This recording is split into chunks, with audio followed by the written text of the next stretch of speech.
J'ai 27 ans que je suis en Nouvelle-Zélande.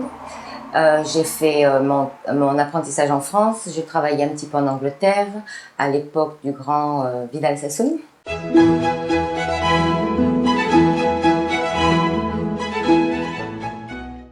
Je suis retournée en France et en fait, je voulais apprendre l'anglais. Donc, je suis retournée en Angleterre pour apprendre l'anglais et travailler sur les bateaux de croisière.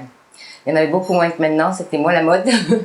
Et je suis donc retournée en Angleterre. J'ai rencontré mon mari qui était néo-zélandais.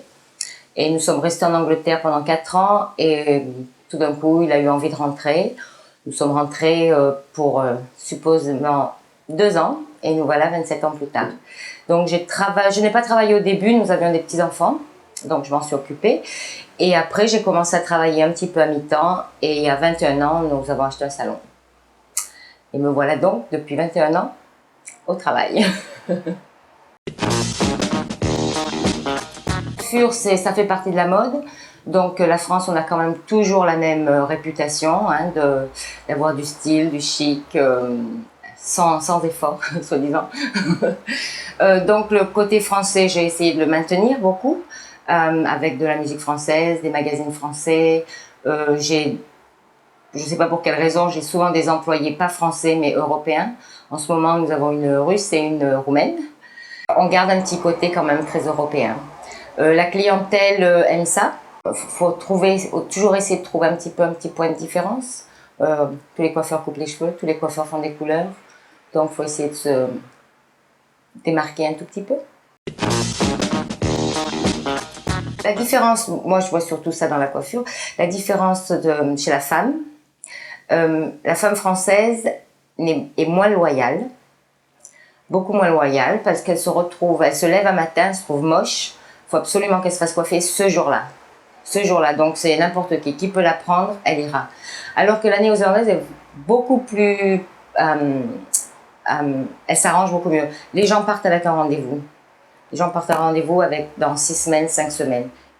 Et personne ne va dire, oh ben non, je ne vais pas venir. La française dit, oh, je ne sais pas, non, je vais voir. Parce que peut-être que dans 6 semaines, elle va se trouver belle et elle ne va pas avoir besoin de rendez-vous.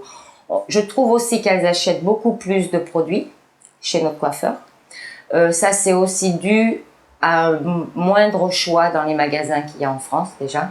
Les supermarchés en France ont des rayons de shampoing, de couleurs. Ici, c'est quand même un petit peu moins, c'est quand même réduit. Donc, elles sont assez réceptives à acheter des produits chez leur coiffeur. Donc ça, c'est une grosse différence. Et donc, ce rendez-vous toutes les 5 semaines, c'est quand même bien quand on a une entreprise de savoir, on regarde à l'avance, on sait qu'il y a du pain et du beurre qui va arriver.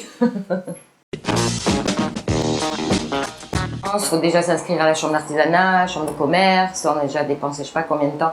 Ici, on a acheté un salon, il y a 3 personnes de l'association des coiffeurs qui sont venues me voir, qui m'ont regardé dans les yeux, qui ont regardé le salon. Oui, c'est bon, allez-y.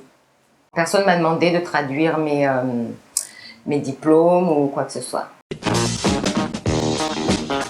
Le côté soi-disant green, il n'est pas très vert foncé, hein. Il est plutôt vert clair quand même, je pense. Il y a quand même beaucoup de, comment ils appellent ça, spraying sur les légumes, tout ça. Ils ont un petit peu encore du mal avec ça. Mais bon, on est une petite île, le vent souffle. Il faut espérer que ça parte. Non, je trouve que c'est encore mieux. Parce qu'en plus, ça devient de plus en plus cosmopolite. Hein. J'ai rencontré un Tunisien qui, d'après son ambassade, était le seul. Après le premier Commonwealth Games qui a dû se passer en 95. Depuis, il y a eu beaucoup plus de mélange. Donc ça a changé, ça a beaucoup changé. C'était très blanc, très middle class, et ça change. Beaucoup d'Asiatiques aussi. Bon, on est près de l'Asie, hein, c'est normal. Et voilà. Non, tout change, mais dans le bon sens quand même.